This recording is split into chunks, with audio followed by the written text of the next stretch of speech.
Once upon a time in adequately advanced magic. Valerie, don't be difficult. You're always difficult. Like, oh my gosh, I'm difficult? You're difficult. No, you're difficult. I'm trying to save you, and... Ladies, now is not the time. There's an invisible wind creature trying to kill us. The invisible being has had enough of this. It picks up Valerie and then it flies 100 feet off over the bridge, and the invisible being lets go. The three of you see movement coming from farther down both sides of the bridge. It's a bunch of police officers. Niclaus says, you're not taking me. He tries to misty step away. He refuses to go back. They toss Hyrkir on the ground and put you in handcuffs. A police officer unnecessarily tackles you, Seirys, and they shove you into a police van and take you to a police station. Hope you remember your cover identities. Seirys can't believe that Valerie is gone as tears stream down her face. All she's thinking about is revenge. Welcome to Falcon's Reach, a city in which magic is technology. You're listening to Adequately Advanced Magic.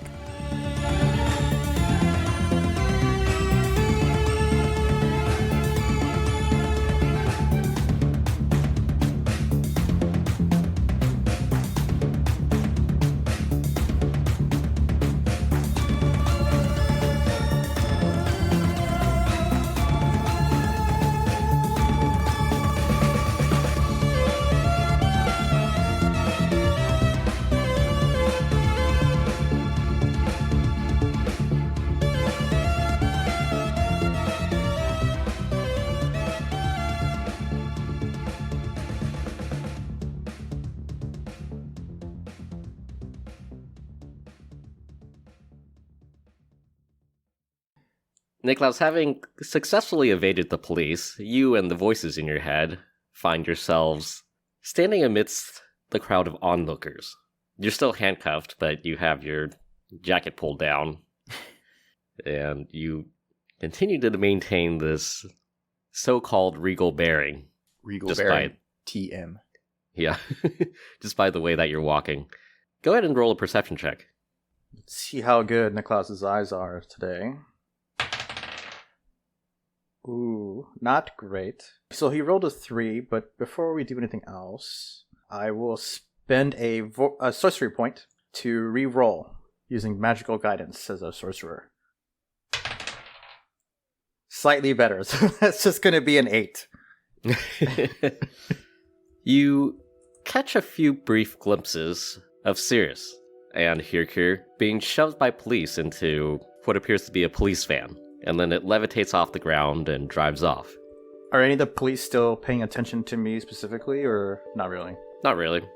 So Niclaus will try to get to a more secluded area so that he can work on trying to get these cuffs off of him before trying to leave. So maybe like a nearby alleyway or something like that. Yeah, how about you do a survival check? We never do that. Alright. Ooh, nat 20. Yeah, you find the most secluded alleyway in the entire city. Nice. It's dead quiet here. He's looking over his shoulder, looking down the alleyway, looking up, listening.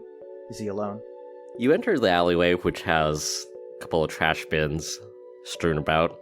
Above you see there's magitite wires dangling every which way. But there's no people here. Okay. He takes a close look at the cuffs. Is there like a standard little handcuff key that he has seen the officers use before that would unlock them? Yeah, we can go with that. Okay. Sure, why not? He will try to use prestidigitation to create a non-magical trinket that can fit in my hand and last for 6 seconds. And so he'll try to create, to the best of his ability, what he remembered that little key looking like, and hoping that they're all universal. Go ahead and roll an Arcana check for this one, just to see how good you get it. The FRPD actually hires an artisanal key maker for these. Yeah. Legendary handcuff maker. Oh, jeez.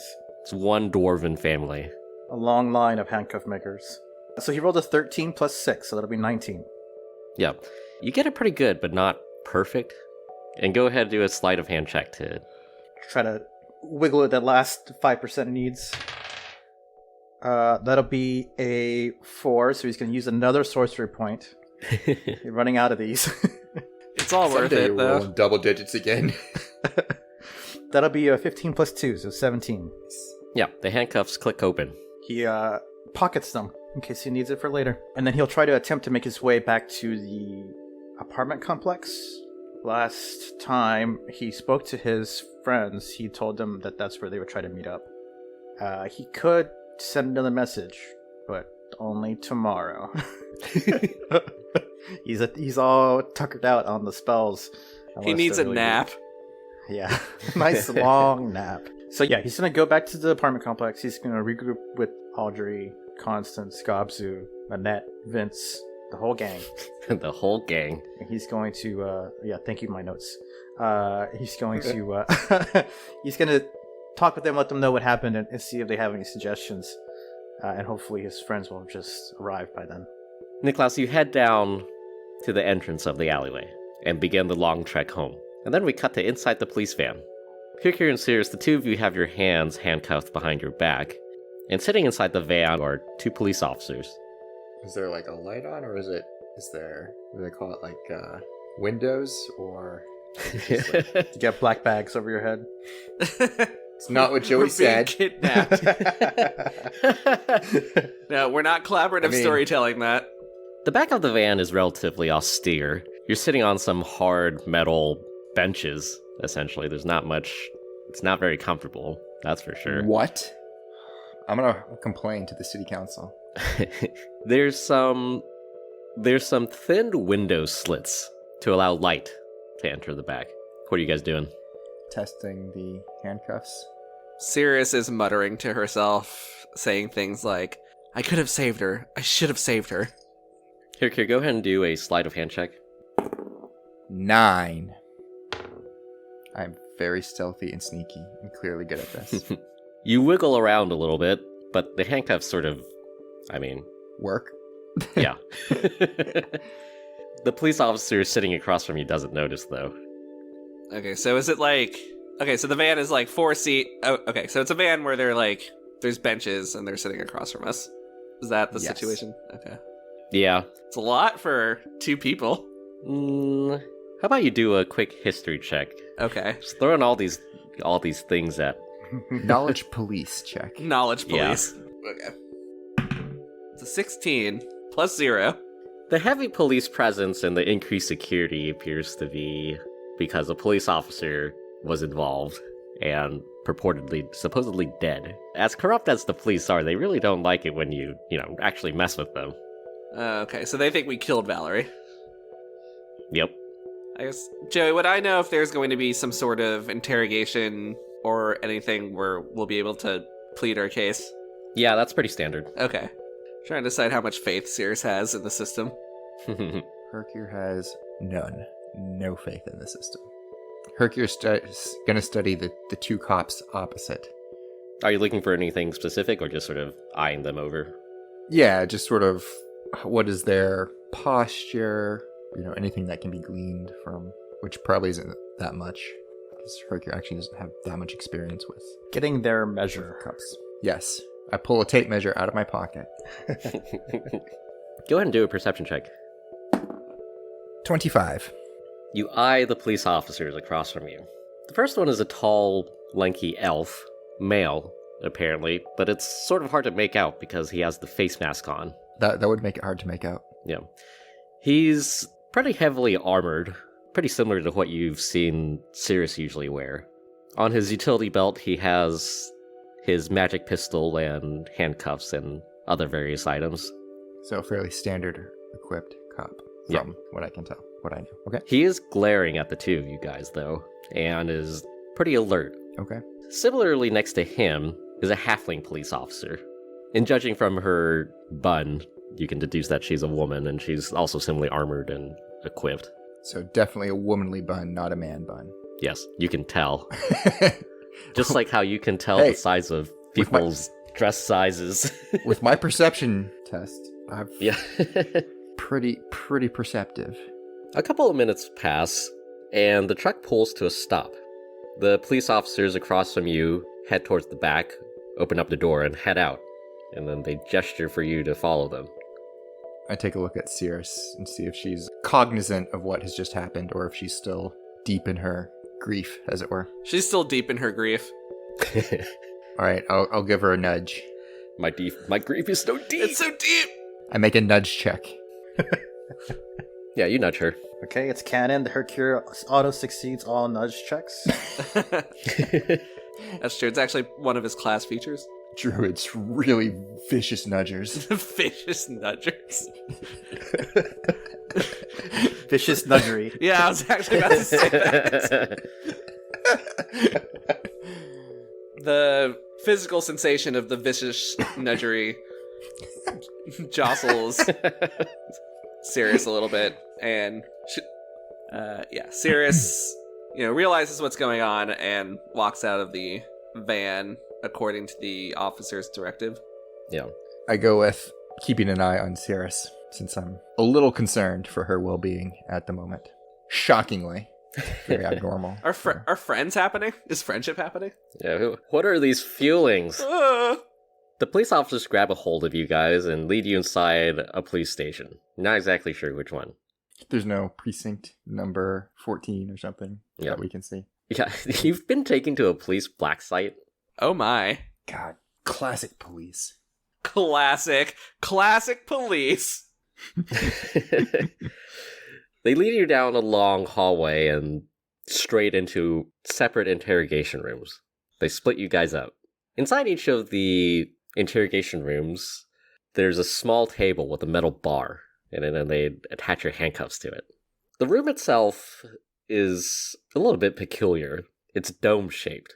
The table at which you're locked at is slightly offset from the center, which has a thin metal pole and some sort of magitite connection.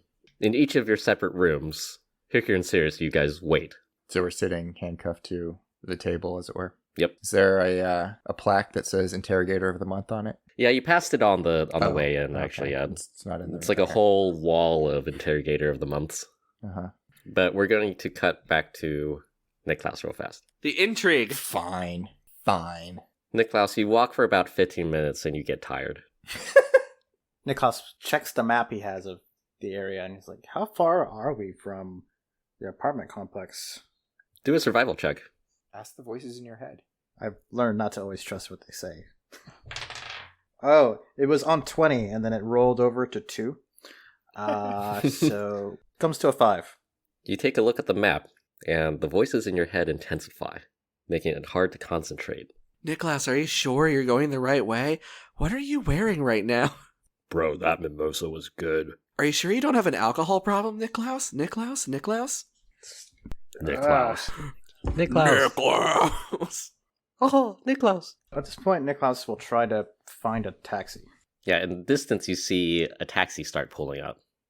Okay. Yeah, he flags the taxi down and gets it to take him to, I think it's Willow Bend? Willow Blend. We have a nice willow blend Will on it? tap today. Will it Blend Plaza? Yeah, you hop into the taxi, and it speeds off, taking you towards the plaza. Is it our favorite taxi driver, by chance? Who do you want it to be? It would have to be Gobsy. I would also take the other DJ Hammerwar guy. DJ Hammerwar taxi. Yeah. You hop into the taxi and you realize the driver, it's Gobsy again. As you hop in, he looks at you and he's like, oh, hey, did you fuck him up? So bad, if the cops came and it was crazy. It was the whole thing. Oh, I wish I was there to fuck him up. Yeah, it was scary because it was an invisible creature that was really tall and strong, but we really gave him what for. Okay, that sounds scary. I don't want to fuck him up. Yeah, yeah. But can I go ahead and get a ride to Willow Bend Plaza? Yep, sounds good. All right, thanks. He zooms off. Roy, if you need to replace us with like new party members, I think this would be a prime candidate. The podcast is now called The Adventures of Niclaus and Gobsy. He has a car. I'm down for it. He really likes to fuck people up. We cut back to Hyrkir and Seirys, who are in separate interrogation rooms. It's a split screen. We can see both of them. Yeah, I was actually literally about to say that. It is actually like a split screen. Nice. Try to imagine it. In your room, Seirys, a female half-elf detective enters the room. Meanwhile, simultaneously, in Hyrkir's room, a male dragonborn detective comes inside. And they basically say the same thing, but we'll do it from the perspective of Hyrkir. The dragonborn enters the room and takes his time sitting opposite from you. He pulls out a cigarette and then unleashes his flame breath on it. Hyrkir startles just a bit. His aim is not good. All right, so how much damage do I take? You feel the searing heat from his breath attack, but it doesn't hit you, but it does burn about half of his cigarette. He spends so much on cigarettes. He starts smoking it and he puffs some smoke into your face. Hyrkir coughs. But says nothing. He eyes you over for a couple seconds, and then he says, Name's Detective Sullivan. I will be conducting this interview today. Any statement you make may be used as evidence against you. Any statement you make may also be sold as entertainment later. Hyrkir looks really confused by that. He's like, starts looking around. He also pulls out a piece of Magitech, and he says, Are you aware of what this is? Do I have any idea what it is? Do an Arcana check. Oh, I'm real good at that. Totally my bailiwick. 9. You look confused, and Detective Sullivan picks up on this, and he says, This is a Zone of Truth Magitech. Goddamn zones of truth. I love this guy's voice. And meta, Zone of Truth is you create a magical zone that guards against deception in a 15-foot radius sphere centered on a point of your choice within range. Until the spell ends, a creature that enters the spell area for the first time on a turn or starts its turn there must make a charisma saving throw. On a failed save, a creature can't speak a deliberate lie while in the radius. You know whether each creature succeeds or fails on its saving throw. An affected creature is aware of the spell and can thus avoid answering questions to which it would normally respond with a lie. Such a creature can be evasive in its answers as long as it remains within the boundaries of the truth. TM. TM. TM. I didn't stab the guy. He ran into my was knife. shot. Right. The knife just fell into him. He ran Over into my and knife over. 5 times. See, I threw the knife, and the knife just happened to hit him. It slipped No out of my stabbing hand. Involved. I swear, Very officer. precisely. You're going to feel a magical tingle. Rah! I recommend you allow it to happen. That seems inappropriate. Do you consent? Does it matter? No. Rah! Well, actually, yes. Hyrkir looks confused. Any Magitech we spend during this interrogation will be charged to your account. Hyrkir looks at him like he's insane. Do you consent? No. I have no good response to this. This wasn't in my training manual. It always says that there's a...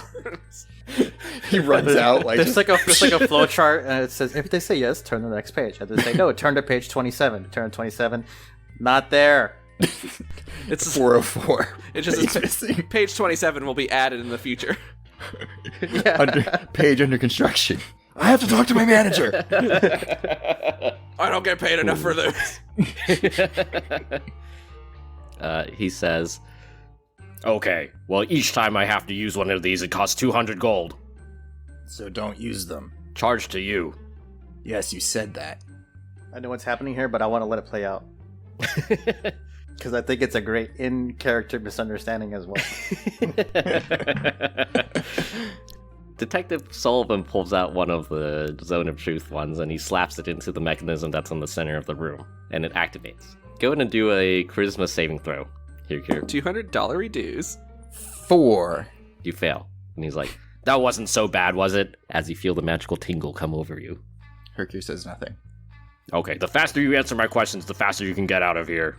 I don't understand. You've arrested me. Yeah, out of here and into the jail cell. Oh, this is great. No, you. Hyrkir does not have a great, prior understanding of how the police work, which is great. He's mostly been on the run from them. Basically, his understanding is if they catch you, bad things. bad. Detective Sullivan is taken aback for a second, and he's like, Well, yes, but there's due process. What's a due process?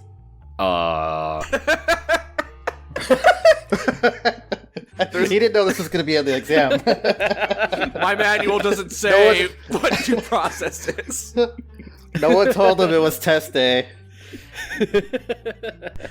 You look, This like, was not on the The syllabus. handbook is flipping through it. you look at the Interrogators of the Month wall, and he's decidedly not on it. yeah, Detective Sullivan is just like, And then we cut over to Seirys real fast.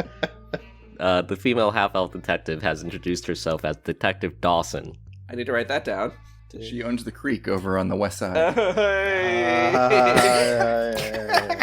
It's a reference for the old people in the listening crowd. She goes through the same process with you, and she's also like, so do you consent? Seirys says, yes, I consent. Great. She pops in the Zone of Truth Magitech. Do you choose to fail the saving throw? No. It's really the real question. No, I like rolling dice. Alright, go ahead and do a charisma saving throw. Charisma. That is a 21. Oh, wow. 14 plus 7. Detective Dawson looks at you and she's like, I don't think you understood the question. When you feel the magical tingle, you're supposed to let it happen. This piece of Magitech will be charged to your account. That will be 200 gold. Let me try that again. Okay, I consent. Are we gonna keep doing this until I fail the saving throw? Yep. What little money we had is all gone now. Niclaus gets a sudden urge to withdraw all the money from the shared bank account. Detective Dawson pulls out another piece of Zone of Truth and she pops it in. Do you choose to fail the saving throw? No. Alright, another charisma saving throw. If it happens a third time, then I will. That's better. That's a 24. Detective Dawson sees it fizzled out again, and She calls out to get more Zone of Truth Magitech delivered. She's like, yeah, just give me 1 second, I'll be right back. That's gonna be about 400 gold total on your account. Yeah, just give me a second. She doesn't really care if you try to, she knows she's gonna get it eventually. So she heads out of the room and goes get some more Zone of Truth. I still owe that taxi driver a bunch of money, too. We cut back to Hyrkir. Actually, we need to cut back to Roy for a little bit. No, I'm enjoying this so much. So many shenanigans. Joey thought this was going to be a quick and easy Yeah. episode. How many times can they pass these saving throws? Find out next time. It cuts back. There's like a small pile of discarded Magitech on the table, and now the cop is a little upset. It's like, how is she still passing it? Meanwhile, Niclaus, you arrive outside the business plaza. Thanks, Gobsy. Here's a nice tip for you. Great, thanks. You take a look at the meter and it's 60 gold. He gives 70 gold. Reluctantly. Great, thanks. Let me know if you need someone to help you fuck people up. Will do. He waves by. Yeah, he drives off. Niclaus jingles what little coins he has left in his pockets. Oh, that hurt. Then he rushes inside to see if he can catch up with Audrey or the rest of the gang. Yeah, you head upstairs to your floor and you actually bump into Audrey in the hallway. Bump. Audrey, something terrible has happened. Oh, hey, Niclaus. Audrey, so glad I found you. Okay, there's a lot to unpack here. I'm gonna give you the Cliff's Notes version. Seirys ran off. Hyrkir and I followed her. We found her meeting with Valerie. A giant, invisible creature attacked. And now Hyrkir and Seirys are in police custody, and Valerie fell to her apparent death. Okay. She's still processing. So we need to do what we did for you, but now it's gonna be me and you doing it for them. There's a little clock over her head. Well, ain't Seirys a police officer of some sort? She is a police officer, but she was not in a good spot after what happened with Valerie. I don't know if she's in her right mindset. Well, did y'all actually kill Valerie? No, Wait, where did this happen? at the giant super mega mart place with the two in the water, in the air, or the rivers. Oh, you mean the Super Souls Mart? That's the place. Yeah, we didn't attack Valerie at all. She was attacked by, like I said, the giant invisible creature, and then it flew her over the edge of the bridge and then dropped her into the river. Did anybody else see this? I would assume people would have seen a floating body flying off a bridge, but thinking back on it, I know a lot of people ran away when the fight started. I hadn't considered this as a possibility. It does sound a little fantastical. Now I'm a little bit worried. Niclaus sits down. where he's at. Just like in the middle of the hallway. Just in the hallway. Yep. He's just like rocking a little bit. Oh, that's not good. That's not good. It's fine.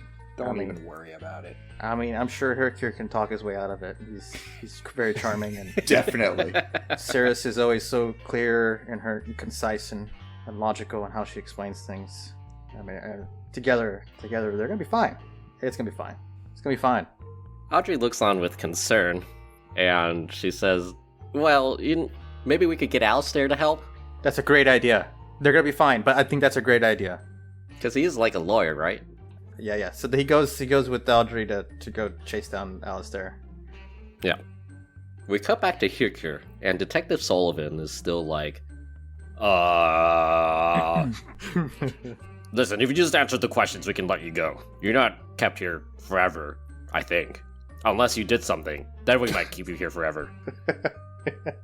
Okay. Law and order. Very confused. What is your relationship with Detective Wolf? Does Hyrkir know who Detective Wolf is? It's Valerie. It's Valerie, okay. She's a friend of a friend? It's like, actually, you can't say that? Are you really friends with Seirys? We sort of just met. And was Seirys ever actually Valerie's friend? You don't know. Maybe it was only one way. This interrogation reveals a lot of dark secrets. What are your Also, true feelings? I always wondered, is this zone of truth only to the best knowledge of the person speaking, or is it like a world like a personal knowledge like agnostic zone of truth? Based on the definition of a lie, like if you believe that it is true, I think it's fine. Okay. Yeah, because it's like you're not. It wouldn't be like a deliberate lie. Right. Yeah. Yeah. I've only actually known about the relationship through Seirys, who absolutely does believe they're friends, Yeah. so... True. And because you're friends with Seirys, you trust her and believe her. Exactly, right. I guess that's the only logical explanation for why he was allowed to say that. The interrogation takes 25 hours as we adjudicate each and every statement. each individual word. Detective Sullivan takes some notes. A single bead of sweat rolls down your face. Meanwhile, we cut back to Seirys. And once again, this time slightly exasperated, Detective Dawson says, "So do you consent?" Joey, I guess my question is this a standard interrogation tactic that Seirys would know about? Yeah, this is all standard operating procedure. Alright, Seirys consents. She puts in another zone of truth. You choose to fail the saving throw. I will fail the saving throw, but this, this does not look great for consent.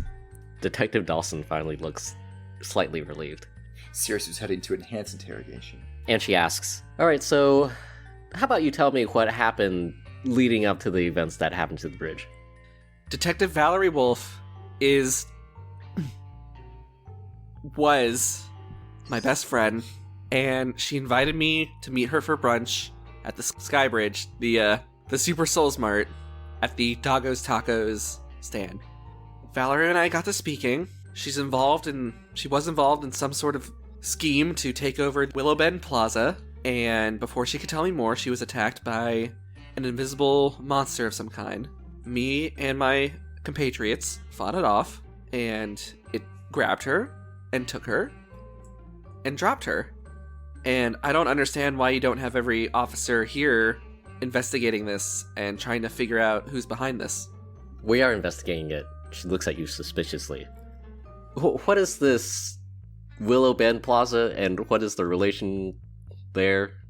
It's a plaza in northern Kennelyn where that's full of residential and business districts, and she has been trying to arrange the purchase of it for some time and sending gangs of gnolls to intimidate the owners. I'm currently staying there, and it's just been it's just been a real tough time, okay? Why are you staying at this plaza? This is way outside of your precinct. I'm investigating what happened to my father, who I believe has been kidnapped, and there's a group there named Hyrkir that has agreed to help me, and so I'm staying there until this investigation is resolved. And what is the identity of this half-orc companion that we found you with? I believe his name is Hyrkir. Hyrkir? Hyrkir. He really likes mushrooms. And long walks on the beach. That Unconfirmed. Is that true? I don't know. Unconfirmed. She didn't actually say that. I don't think he's ever seen a beach. I don't think anybody in this world has seen a beach. Well, we are right on the coast. That is true. See, Niclaus would have said his identity is Rickmar, because that's his false identity he came up with. Yeah. Detective Dawson raises an eyebrow. And as she does, we cut back to Hyrkir. Detective Sullivan says, Who was the third person on the bridge? Other than me and Valerie and Seirys? Yeah, So a fourth person. yes. The person who ran away. Who was he? Another friend of a friend of Valerie? What is his name? Niclaus? He's like, tried not to say it. Last name? I don't know. I don't remember. I don't know if he has a last name. I don't have a last name. Niclaus does in fact have a last name. But Hyrkir doesn't. If he doesn't know it in the moment, does he not know it? What a great friend. I don't know if you've listened to this podcast, but we've had kind of a weird relationship. Okay. He's going to be in trouble because he ran away from the police. I mean, there were so many police there. How could he run away from them? There's a knock on the door in your room, Hyrkir, and Detective Sullivan gets up and goes outside for a second. A couple of minutes pass and comes back inside, and he sits down again and he asks, What is your true name? I repeat, what is your true name? He lights another cigarette with the fire inches from your face. Hyrkir takes cover. Why do you have a fake identification card? So I could visit this part of the city. What happened to your real ID? It was lost long ago. Where did you obtain your fake ID? West Overia. Who made it for you? What does this have to do with the incident on the bridge?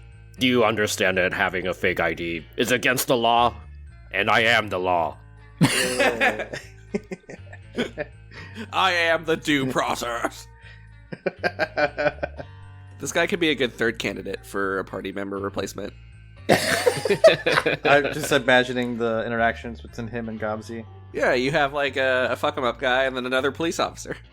Do you know that fucking people up is against the law? And I am the law. Unfortunately, Gobsy only talks about fucking people up. He has no intention of actually ever doing it. Question still stands. What was the question again? Who made the ID for you? Who made the idea? Or who gave you the ID, I guess. A friend's sister. What is their name? Constance. What is her last name? I don't know. Are you really friends with your friends? Are you really friends with your friends? Yes. The two of you look into each other's eyes. And we cut back to Niclaus. Niclaus, you and Audrey arrive outside the offices of Hyrkir. What do you do? Niclaus knocks. From inside you hear a voice go, Yeah, come on inside. Niclaus enters. You see Tiger, and he says, Oh, hey guys, what's up? Tiger, I have reason to believe that both Hyrkir and Seirys have been caught by the police. I was wondering if Alistair was in. Maybe we could get some help. Yeah, I'll go get him real fast. Thank you. He heads inside. The Law and Order music starts. Bum bum. Alistair comes out a minute later, and he looks at you, Niclaus, and he says, Alright, tell me about it on the way there. The way where? Alright, so it all began, So there we were. and then he begins to lay out and all the detail a deposition would require. At one point, Alistair calls a taxi. It is not Gopsy this time, because it can't just be the same taxi driver the entire time. There's just one taxi driver in all of... Yeah, two taxi drivers. It's Gobzini, and he looks strikingly familiar. The mustache is just actually like a full-on goatee. Nice. They just switch. And then, as he continues the story. Yeah, you yada yada it. Yep. To Alistair. And he's like, Alistair nods slowly, soaking in all of this information. And he says, well, the good news is I probably know where they are. You do? Yes. The Falcons Reach Police has an intake facility in the district. Makes sense. The bad news is the judge for the district is, how do I put this, recalcitrant. And for the first time you see Alistair actually grimace a little bit. Oh, that bad. So what's the play here? Based on what you told me, we're just going to have to make an argument to have them released. Okay, that sounds great. Let's do that. A few minutes later, you arrive outside a very mysterious-looking police facility. So like the MIB building in Men in Black? Not that mysterious. Okay. Audrey also came along too, so did Tiger. Tiger's actually carrying like a small portfolio of files. Oh, I like it. I like it. Alistair is able to get you guys past the front desk and very rapidly arranges a meeting with this judge. Bum bum. The group enters the courtroom and you see a very diminutive, rather elderly female human sitting in judge's robes behind the bench. As you guys enter, she sees Alistair and she says, Alistair, good to see you. But if you're here, who's cleaning the shit out of the toilet? Oh, Damn! Alistair just coughs. Alistair turns to you guys and he says, yes, this is Judge Jody. The judge continues, alright, Alistair, what can I do for you today? And Alistair gives his spiel. There's a lot of repartee that I'm not going to act out by myself. Oh. Yeah, I know. Due process. Due process, no evidence, Habeas corpus. Habeas porpoise. a lot of personal insults. Requiescat in pace. You're dumb. No, you're dumb. No, you're dumb. Ergo sum. Cogito fun. And we cut back to Seirys. In the intervening time, Detective Dawson has asked you several questions that you've answered, maybe mostly truthfully. I mean, We're yada-yadaing those. yeah. Seirys doesn't have a choice. Yep. Detective Dawson asks, she says, "Alright, Officer Alanis, here's what I think what happened. Detective Valerie Wolf, maybe she's your best friend. Maybe not. Maybe you get tired of constantly not getting invited to brunch. Liking where this is going so far. And one day you've just had enough. You just snap. Throw her off this bridge. Sure, she invites you to one brunch. Is it out of pity? Is it because she feels sorry for you? How dare she?" And then boop, straight off the bridge.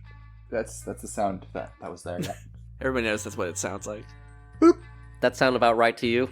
Seirys is fed up at this point, and she slams her hand on the table and says, "My best friend was murdered in front of my eyes by some force that is threatening innocent people in the city and their livelihoods, and all you could do is lie to me and insult her?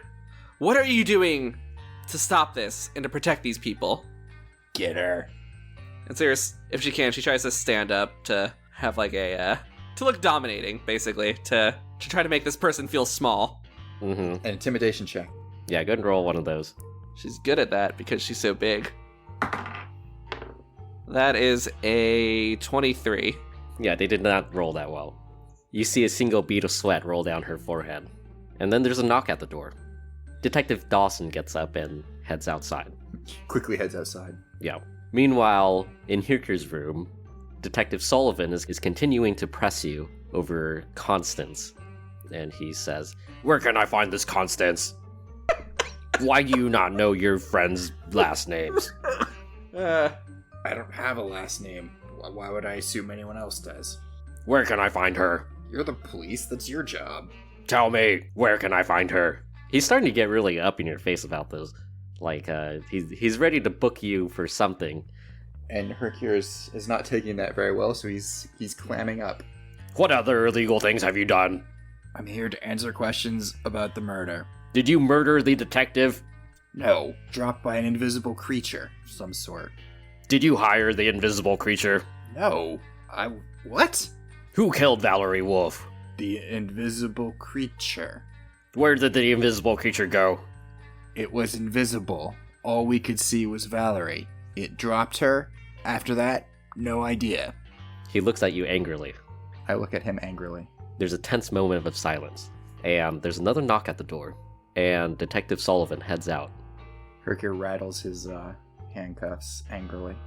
Seirys and Hyrkir, from inside each of your respective rooms, you hear some yelling come from the hallway. There's some sort of argument going on. And a couple of minutes later, Detective Dawson comes inside to your room, Seirys, and Detective Sullivan heads into Hyrkir's room. And both of them, it's split screen, so they both simultaneously lean in close to you and take off your handcuffs. Huh. Detective Sullivan appears to be in a huff, and he says, You're free to go. Hyrkir's like, heads out, like doesn't even say anything, just is booking it out as fast as he can. He's not waiting for them to change their mind. yeah, Detective Dawson is similarly also like, all right, Officer Alanis, you're free to go, but you should probably check in with your home precinct. They're probably going to be wondering about this. And this is probably going to go on your permanent record. Seirys doesn't say anything, but she takes like an extra second to stare angrily into Detective Dawson's eyes before leaving. And then she leaves. Meanwhile, we cut back to Niclaus and Alistair in the courtroom, and finally Judge Jody is like, someone comes in and gives her some papers, and she looks at them and she's like, she gives a long sigh. Alright, Alistair, well, you've wasted enough of my time. It looks like some witnesses have corroborated the stories of your clients. You're free to go get them. And then she does like a double take, and she's like, well, wait, they've actually been released already. Bum bum! Niclaus, under his calm mask, is like, what? And his hand comes up and like goes over his mouth, like kind of pondering. Why would they be free already? Did they convince them to let them go? Niclaus is like, wait, I know both of these. That technically is a possibility. No, that's not what happened. Something weird's going on here. As you ponder that, Niclaus, Hyrkir, you bump into Seirys in the hallway, and the two of you head towards the exit. There's like at least one police officer escorting you out. As the two of you leave the double doors that block off the innards of this police station, you see a familiar half-orc and a very disgruntled-looking halfling looking at you guys, and she's just like, do you guys even know the meaning of a low profile? You're the halfling. Alright. Low blow. Yeah, please. Oh, you get it? You got it. Seirys looks at them and is like, or says, thanks, and continues walking out the door. Hyrkir follows, glaring back at what's-her-face. Virginia and Galza are both just like, the looks on their faces are just like, bro, we just got you out of jail. And then they hurry behind the two of you. Seirys isn't angry at them, she's angry at the system.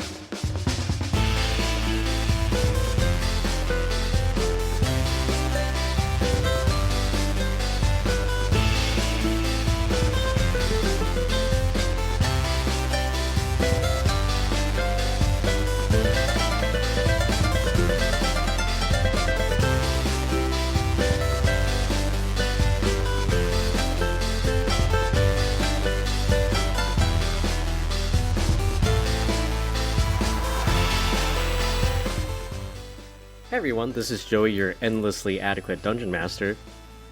Just a friendly reminder that if you're enjoying the podcast, it would really help us out if you leave us a review on iTunes or Spotify, or if you share the podcast with people who you think might also enjoy the show. Join us next week as former enemies work together.